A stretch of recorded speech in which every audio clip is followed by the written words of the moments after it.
হে ৰাইজ, কি খবৰ আপোনালোকৰ? আহকচোন আপোনালোকক আজি এটা বস্তুৰ সৈতে পৰিচয় কৰাই দিওঁ। এইবিধ বস্তু কি হয় বাৰু আপোনালোকে ধৰিব পাৰিছেনে? ভালদৰে চাওকচোন। ইয়াক আমি হাতী ভেকুৰী বুলি কওঁ আৰু আপোনালোকে কি কয় কমেণ্ট এটা কৰি জনাবচোন দেই। আৰু ইয়াৰ বিষয়ে আজি ক'ব নাযাওঁ, ইয়াক কেনেদৰে খায় তাক সেয়াহে ক'ব যাওঁ। যিসকলে নাজানে ভিডিঅ'টি একেবাৰে শেষলৈকে চাব আৰু নিশ্চয় গম পাব ইয়াক কেনেদৰে খায়। আৰু যদি ভিডিঅ'টি চাই ভাল পায় তেনেহ'লে শেষত লাইক আৰু কমেণ্ট এটা কৰিবলৈ একেবাৰে নাপাহৰিব দিয়ক।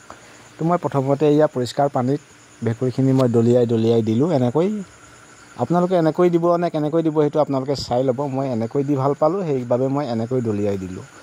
আৰু এইখিনিক ভালদৰে খচি ধুই ল'লোঁ। এনেকৈ মই ধোৱাৰ দৰেই আপোনালোকে ধুব দেই। আৰু পৰিষ্কাৰ কৰি ধুই লোৱাৰ পাছত মই এনেকৈ ডখৰ কৰি কাটি ল'লোঁ।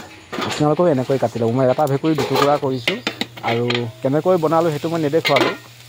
পিঁয়াজ চিয়াজ দি এনেকৈ বনাই ল'লোঁ আৰু ভাজিখিনি আপোনালোকক দেখুৱাই দিছোঁ। তো খুবেই সুন্দৰ হৈছে আৰু ইয়াক এতিয়া মই টেষ্টি কৰি চাওঁ কেনেকুৱা হৈছে।